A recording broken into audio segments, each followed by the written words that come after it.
ಎಲ್ಲರಿಗೂ ನಮಸ್ಕಾರ. ಜಸ್ವಿ ಕಿಚನ್ಗೆ ನಿಮಗೆಲ್ಲ ಸ್ವಾಗತ. ಇದನ್ನ ನಾವು ಎಲ್ಲರೂ ತುಂಬಾ ಇಷ್ಟಪಡುವಂತಹ ಕ್ಯಾರೆಟ್ ಹಲ್ವಾನ ಹೇಗೆ ಮಾಡೋದು ಅಂತ ಕಲ್ತ್ಕೊಳ್ಳೋಣ. ಅದಕ್ಕೆ ಬೇಕಾಗಿರುವಂತಹ ಇಂಗ್ರೀಡಿಯೆಂಟ್ಸ್ ನಾನು ನಿಮಗೆ ತೋರಿಸ್ತಾ ಇದ್ದೀನಿ. ಮೊದಲನೇದಾಗಿ ಕ್ಯಾರೆಟ್. ನಾನು 4 ಕಪ್ ಆಗೋಷ್ಟು ಕ್ಯಾರೆಟ್ ತಗೊಂಡಿದ್ದೀನಿ. ಫುಲ್ ಗೋಪುರ ತರ ಮೆಷರ್ ಮಾಡಿ ಇಟ್ಕೊಂಡಿರೋದು. 4 ಕಪ್ ಆಗೋಷ್ಟು ಕ್ಯಾರೆಟ್ನ, ಫ್ರೆಶ್ ಆಗಿರೋ ಕ್ಯಾರೆಟ್ನ ತೊಳೆದು ತುರಿದು ಇಟ್ಕೊಂಡಿದ್ದೀನಿ. 3/4 ಕಪ್ ಆಗೋಷ್ಟು ತುಪ್ಪ, ದ್ರಾಕ್ಷಿ, ಗೋಡಂಬಿ. ನಿಮಗೆ ತುಂಬಾ ಇಷ್ಟ ಅಂದ್ರೆ ನೀವು ಕ್ವಾಂಟಿಟಿ ಇನ್ಕ್ರೀಸ್ ಮಾಡ್ಕೋಬಹುದು. 1/4 ಕಪ್ ಆಗೋಷ್ಟು ಸಕ್ಕರೆ, 1 ಕಪ್ ಆಗೋಷ್ಟು ಹಾಲು. ಸೊ ಇಷ್ಟೇ, ತುಂಬಾ ಕಡಿಮೆ ಇಂಗ್ರೀಡಿಯೆಂಟ್ಸ್ನ ಉಪಯೋಗಿಸ್ಕೊಂಡು ತುಂಬಾ ಚೆನ್ನಾಗಿ ಹೇಗೆ ಕ್ಯಾರೆಟ್ ಹಲ್ವಾ ಮಾಡೋದು ಅಂತ ನಾವು ಇವತ್ತು ಕಲ್ತ್ಕೊಳ್ಳೋಣ. ತುಪ್ಪ ಮೆಷರ್ಮೆಂಟ್ ನಿಮಗೆ ಬೇಕಂದ್ರೆ ನೀವು ಇನ್ನ ಇನ್ಕ್ರೀಸ್ ಮಾಡ್ಬೋದು. ನೀವು ಎಷ್ಟು ತುಪ್ಪ ಹಾಕ್ತಿರೋ ಅಷ್ಟು ಟೇಸ್ಟಿಯಾಗಿ ಕ್ಯಾರೆಟ್ ಹಲ್ವಾ ಬರುತ್ತೆ. ನಾನಿಲ್ಲಿ ಒಂದು ಬಾಂಡ್ಲಿನ ಬಿಸಿ ಇಟ್ಕೊಂಡಿದ್ದೀನಿ. ಬಾಂಡ್ಲಿ ಸ್ವಲ್ಪ ಮಂದಕ್ಕಿರ್ಬೇಕು, ಇಲ್ಲಾಂದ್ರೆ ಬೇಗ ತಳ ಹಿಡಿದು ಬಿಡುತ್ತೆ. ದಪ್ಪ ಬಾಂಡ್ಲಿನ ನಾನು ಬಿಸಿ ಮಾಡಕ್ಕೆ ಇಟ್ಕೊಂಡಿದ್ದೀನಿ. ಮೊದಲಿಗೆ ತುಪ್ಪ ಹಾಕೋತಾ ಇದ್ದೀನಿ.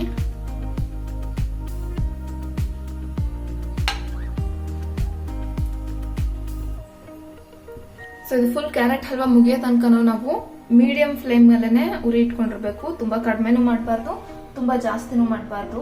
ಸೊ ಇವಾಗ ತುಪ್ಪ ಕರಗಿದೆ. ನಾನು ಗೋಡಂಬಿ ಸೇರಿಸ್ಕೊತಾ ಇದ್ದೀನಿ. ಗೋಡಂಬಿನ ನೀಟಾಗಿ ಹುರಿದು ತೆಗೆದಿಟ್ಕೋಬೇಕು. ಸ್ವಲ್ಪ ಕೆಂಪು ಬರೋ ತನಕ ಹುರ್ಕೊಳ್ಳೋಣ. ನಾನಿಲ್ಲಿ ಮನೆ ತುಪ್ಪ ಬಳಸ್ತಾ ಇದ್ದೀನಿ. ತುಂಬಾ ಪರಿಮಳಯುತವಾಗಿದೆ, ತುಂಬಾ ಚೆನ್ನಾಗಿದೆ. ನೀವು ನಂದಿನಿ ತುಪ್ಪ ಆಗಿರ್ಬೋದು ಅಥವಾ ನೀವು ಯಾವ್ದು ಯೂಸ್ ಮಾಡ್ತೀರಾ ಆ ತುಪ್ಪನೇ ಯೂಸ್ ಮಾಡ್ಬೋದು.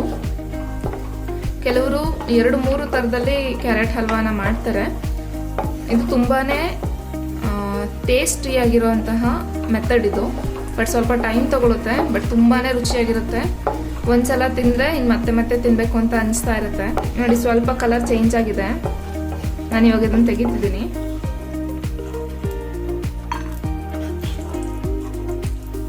ನೆಕ್ಸ್ಟ್ ದ್ರಾಕ್ಷಿ ಹಾಕೋತಾ ಇದ್ದೀನಿ.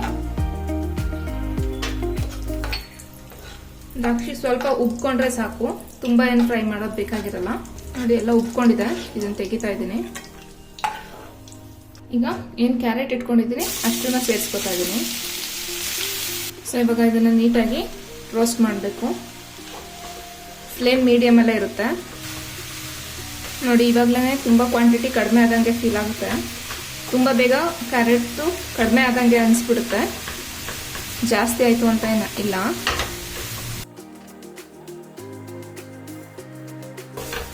ನೋಡಿ, ಇವಾಗ 5 ನಿಮಿಷ ಆಗಿದೆ. ನಾನು ಉರಿಯೋದಕ್ಕೆ ಸ್ಟಾರ್ಟ್ ಮಾಡಿ. ಆಲ್ಮೋಸ್ಟ್ ನಾನು ಹಾಕಿದ ಕ್ಯಾರೆಟಲ್ಲಿ ಅರ್ಧದಷ್ಟು ಆಗೋಗಿದೆ. ನೀವು ಉರಿಬೇಕಾದ್ರೇ ಅದ್ರ ಘಮ ಬರ್ತಾ ಇರುತ್ತೆ. ಹಸಿ ವಾಸನೆ ಬರ್ತಾ ಇದೆ ಅಂತಂದ್ರೆ ಇನ್ನ ಉರಿಬೇಕು ಅಂತ. ನನ್ಗಿನ್ನ ಹಸಿ ವಾಸನೆ ಬರ್ತಾ ಇದೆ. ಸೊ ಆ ಹಸಿ ವಾಸನೆ ಹೋಗೋ ತನಕನೂ ನಾನು ಇದನ್ನ ಫ್ರೈ ಮಾಡಬೇಕು. ಫ್ಲೇಮು ಮೀಡಿಯಮ್ ಅಲ್ಲೇ ಇರಬೇಕು.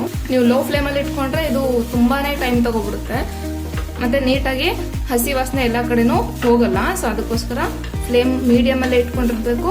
ಬಟ್ ಬೇರೆ ಸ್ವೀಟ್ಗಳಷ್ಟು ತುಂಬಾನೇ ಕೈ ಆಡಬೇಕು ಅಂತ ಏನಿಲ್ಲ ಇವಾಗ, ಯಾಕಂದ್ರೆ ತೇವಾಂಶ ಹೋಗ್ಬೇಕಷ್ಟೇ ತಾನೆ. ಸೊ ಅದಕ್ಕೆ ಸ್ವಲ್ಪ ಟೈಮ್ ಕೊಟ್ಟು ನಿಧಾನಕ್ಕೆ ಕೈ ಆಡಿದ್ರು ಆಗುತ್ತೆ. ನೋಡಿ, ಇವಾಗ ನಾನು 10 ನಿಮಿಷ ಕರೆಕ್ಟಾಗಿ ಹುರಿದಿದ್ದೀನಿ. ಆಲ್ಮೋಸ್ಟ್ ತೇವಾಂಶ ಎಲ್ಲ ಹೋಗಿದೆ, ಎಲ್ಲ ಡ್ರೈ ಆಗಿದೆ, ಜೊತೆಗೆ ಹಸಿ ವಾಸನೆನೂ ಕೂಡ ಇಲ್ಲ. ಸೊ ನಾನು ಇವಾಗ 1 ಕಪ್ ಏನು ಹಾಲು ತಗೊಂಡಿದ್ದೆ ಅದನ್ನ ಸೇರಿಸ್ಕೊತಾ ಇದ್ದೀನಿ.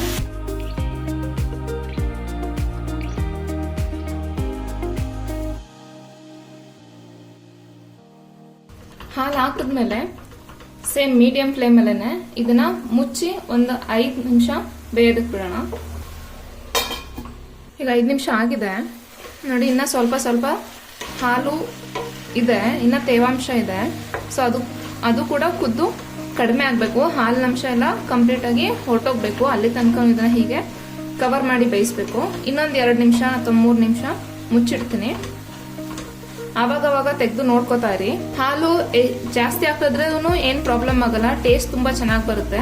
ಕೆನೆ ಬರಿತ ಹಾಲು ಹಾಕಿ ಕೆನೆ ತೆಗೆದು ಹಾಲು ಹಾಕ್ಬಿಡಿ, ತೆಳುವಾಗ್ಬಿಟ್ಟಿರುತ್ತೆ. ಅದು ಟೇಸ್ಟ್ ಕಡಿಮೆ ಮಾಡಿಬಿಡುತ್ತೆ.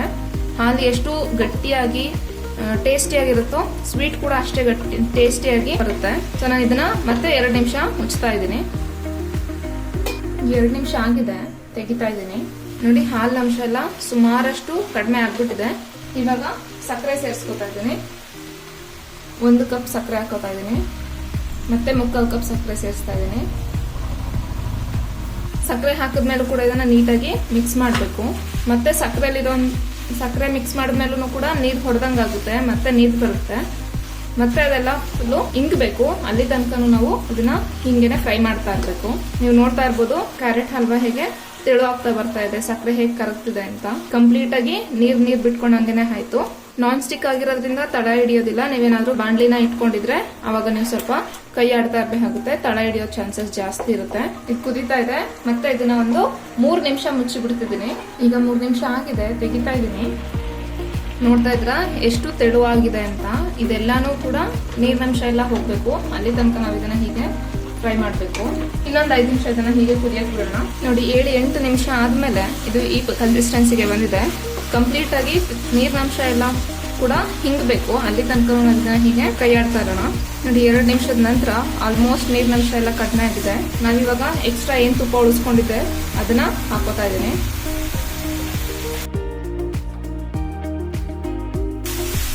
ಸೊ ಯಾವಾಗ ಇದು ಒಂದ್ ಕಡೆಗೆ ಸೇರ್ಕೊಳ್ಳೋದಕ್ಕೆ ಶುರು ಮಾಡುತ್ತೆ ಆವಾಗ ಇದು ಆಗಿದೆ ಅಂತ ಅರ್ಥ. ಇನ್ನೊಂದು ಅಥವಾ 2 ನಿಮಿಷದಲ್ಲಿ ಇದು ಆಗುತ್ತೆ. ಕೊನೆ ಹಂತದಲ್ಲಿ ನೋಡಿ, ನಾವು ಹಾಕಿದ್ದಾಗ ಇರೋ ಕ್ಯಾರೆಟ್ಗೂ ಈ ಫೈನಲ್ ಸ್ಟೇಜ್ ಅಲ್ಲಿ ಇರೋ ಕ್ಯಾರೆಟ್ಗೂ ಮುಕ್ಕಾಲ್ ಭಾಗ ಕಡಿಮೆ ಆಗೋಗಿದೆ. ನಾವು ಹಾಕಿದ್ರಲ್ಲಿ ಕಾಳು ಪ್ರಮಾಣ ಮಾತ್ರ ನಮಗೆ ಕ್ಯಾರೆಟ್ ಹಲ್ವಾ ಸಿಗೋದು. ಸೊ ಇದಾಗಿದೆ. ಕೊನೆಯದಾಗಿ ನಾವು ಏನು ಹುರಿದಿಟ್ಕೊಂಡಿದ್ವಿ ದ್ರಾಕ್ಷಿ ಗೋಡಂಬಿ ಅದನ್ನ ಸೇರಿಸ್ಕೊಂಡು ಮಿಕ್ಸ್ ಮಾಡ್ಕೊತಾ ಇದೀನಿ. ಸ್ಟವ್ ಆಫ್ ಮಾಡ್ತಾ ಇದೀನಿ. ಇದು ಸ್ವಲ್ಪ ಕೂಲ್ ಆಗಬೇಕು.